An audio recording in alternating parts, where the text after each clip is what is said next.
WHO ने दुनिया को समझाया, देखो भाई एक बहुत खतरनाक जानवर आने वाला है और आप सब लोग मरने वाले हो। अगर बचना चाहते हो तो अपने अपने खिड़की दरवाजे बंद कर दो, सारे एयरपोर्ट लॉक कर दो और सब के सब घर में दुबक के बैठ जाओ। और साथ में एक ट्रीटमेंट प्रोटोकॉल भी दिया और ट्रीटमेंट प्रोटोकॉल के नाम पे कुछ ऐसी दवाइयां जारी कर दी जिन्हें एक्सपेरिमेंटल ड्रग के कैटेगरी में रखा गया है। एक्सपेरिमेंटल ड्रग मतलब ऐसी दवाइयां जो कभी भी किसी भी बीमारी के लिए आज तक ना तो अप्रूव हुई है, ना ही इस बीमारी के लिए कभी एनिमल मॉडल पे भी ट्राई किया गया है, जस्ट यूं ही डाल दिया। मतलब ये दवाइयां इतनी खतरनाक कि बीमारी से आप मरे ना मरे, दवाई से जरूर आप मर सकते हैं। और उसके बाद जो हुआ पिछले 3 महीने, वो सब आपकी आंखों के सामने है। लेकिन आज 7 अप्रैल, आज हमें दूर से एस्टिमेट करने की जरूरत नहीं है। आज कोरोना वायरस पास आ चुका है, हमारे घर के पास आ चुका है। दूर से जब एस्टिमेट किया था तो आप ग्राफ को देखिए, तब हमें लगा था कोरोना वायरस, आप जहां लाल रंग देख रहे हैं कहीं यहां है, यानी कि बाकी सारे वायरस जो दुनिया में पहले आ चुके हैं उन सबसे ज्यादा डेडली, उन सबसे ज्यादा कंटेजियस। इसीलिए शायद हमने वो सारी चीजें की जो आज तक कभी हम सोच भी नहीं सकते थे, जिसमें क्वारंटाइन हो गया, लॉकडाउन हो गया। ये सारे शब्द तो हमने अपने पूरे जीवन में कभी ना तो सुना ना कहीं पढ़ा। तो वो सब इसलिए था क्योंकि तब ऐसा लग रहा था कि सृष्टि में अब तक ऐसा जो नहीं हुआ वो अनर्थ होने वाला है। लेकिन अब इस चीज को 3 महीने हो गए हैं, अब हमने वायरस को बहुत ध्यान से देखा, करीब से देख लिया है। 26 March New England Journal of Medicine, उसमें रिपोर्ट आई कि कोरोना वायरस क्या है। फटा पोस्टर निकला चूहा, मतलब इसकी जो मोर्टेलिटी रेट है दैट इज 0.1%, सीजनल फ्लू यानी कि इन्फ्लुएंजा के बराबर। और इसका जो कंटेजियस स्टेटस है दैट इज 2.2 मतलब लगभग कॉमन कोल्ड के बराबर। कॉमन कोल्ड का 2 है, इसका 2.2 है। यहां मैं एक बात बताना चाहूंगा, किसी भी वायरस की जो फैलने की शक्ति है वो सिर्फ वायरस पे ही निर्भर नहीं करती है, वो कई सारे और फैक्टर पे निर्भर करती है। उनमें से एक इंपॉर्टेंट फैक्टर जिसे बोलते हैं हर्ड इम्यूनिटी, HERD इम्यूनिटी। अब हर्ड इम्यूनिटी क्या होती है ये आपको समझाना जरूरी है, यहीं से कुछ नई बातें आपको समझ आएंगी जो आपके काम की हो सकती हैं। अब मान लीजिए ये है एक कोरोना वायरस का पेशेंट और ये है आप।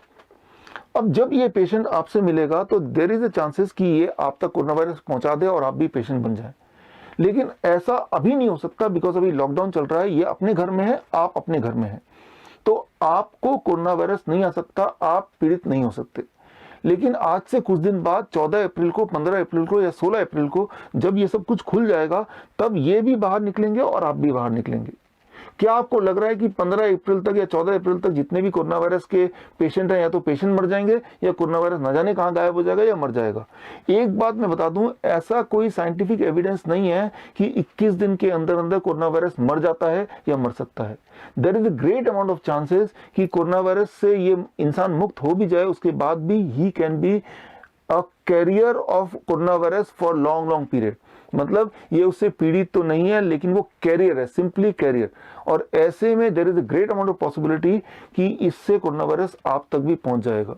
बोलने का मतलब है कि लॉकडाउन से सिर्फ आप चीजों को पोस्टपोन कर रहे हैं।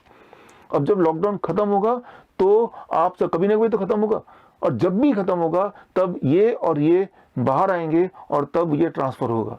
लेकिन घबराने की बात नहीं है, अगर आप में कोरोना वायरस आ भी गया तो आप मरने नहीं वाले, क्योंकि मैंने आपको ऑलरेडी बताया था कि इसकी मोर्टेलिटी रेट अब साबित हो गई है, वो 0.1% है, near to a seasonal flu, इससे ज्यादा कुछ नहीं। यानी कि 1000 लोग पीड़ित होंगे तो कोई एक इंसान मरेगा, 999 लोग ठीक हो जाने वाले हैं। तो ठीक होने के बाद that is called self natural immunisation, अपनी इम्यूनिटी आपकी और स्ट्रांग हो जाएगी। मतलब यहां पे 3 तरह के लोग आ गए, एक वो जो पीड़ित है, एक वो पीड़ित होकर ठीक हो गए हैं, और एक वो जो कभी भी इन्फेक्ट नहीं हुए। धीरे धीरे आने वाले कुछ महीनों में ये लोग, यानी कि जो लोग पीड़ित होकर ठीक हो चुके हैं, इनकी तादाद बढ़ती जाएगी। और एक टाइम आएगा कि इनकी तादाद, आप स्क्रीन पे देखिए, इतनी ज्यादा होगी कि कोई उस वक्त अगर इन्फेक्टेड है और एक इंसान जो कभी इन्फेक्ट नहीं हुआ, उसके बीच में येलो यानी कि जो लोग ठीक हो चुके हैं वो ज्यादा आ जाएंगे। इसे कहते हैं झुंड।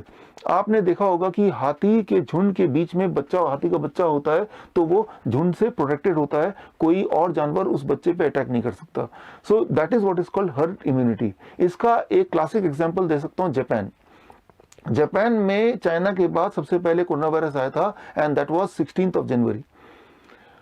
इसको अगर कंपेयर करें इटली में कोरोना वायरस आया था 31 जनवरी। जापान की जो पॉपुलेशन है वो इटली के लगभग डबल है, और जापान का जो पॉपुलेशन डेंसिटी है वो भी इटली से काफ़ी ज़्यादा है। Japan is densely populated, number one. Japan में वायरस भी पहले आया था, काफ़ी पहले, 15 दिन पहले आया था in comparison to Italy. Italy में दुनिया का सबसे स्ट्रॉन्ग लॉकडाउन लगा है और सबसे लंबा लॉकडाउन लगा है। जापान में लॉकडाउन लगा ही नहीं है। 3 दिन पहले न्यूयॉर्क टाइम्स के जो पिक्चर्स हैं जापान के, वो आपके स्क्रीन पे है, आप देखिए। जापान में सारा कुछ वैसे ही चल रहा है जैसे किसी भी नॉर्मल डे चलता है, यानी कि वहाँ पार्टी भी चल रही है, वहाँ पे डांस बार भी खुले हुए हैं, वहाँ पे शॉपिंग भी खुला हुआ है, सारा काम सामान्य है। अब जरा सोचिए, अगर हम एस्टिमेट लगाएं कि भाई कोई देश ऐसा जिसमें लॉकडाउन भी नहीं है और कोई एहतियात भी नहीं बरत रहे, तो मतलब ऐसा होना चाहिए कि वहाँ हाहाकार मच जाना चाहिए, वहाँ लोग सारे मर जाने चाहिए, सारे के सारे कोरोना वायरस से पीड़ित हो जाने चाहिए, लेकिन ऐसा कुछ भी नहीं हुआ। आपके सामने है जापान की स्टोरी। तो वहां क्या हो रहा है? वहां पे वही हो रहा है जो मैंने समझाया, दैट इज कॉल्ड, उन जापान की हर्ड इम्यूनिटी बिल्ड होती जा रही है। और अगले 2-3 महीने में आप देखेंगे कि वहां की जो मोर्टेलिटी है बिकॉज ऑफ कोरोना वायरस वो नियर जीरो पे आ जाएगी। That is what is called herd immunity. और लेकिन ये हर्ड इम्यूनिटी तभी बन सकती है जब लॉकडाउन हटे, जब आप खुले मिले। तो बोलने का मतलब ये है कि अगर आपको साइकिल चलाना सीखना है तो गिरना तो पड़ेगा ही। अगर आप सोच रहे हैं कि मैं गिरूं भी ना और साइकिल चलाना सीख भी जाऊं, वो होने नहीं वाला।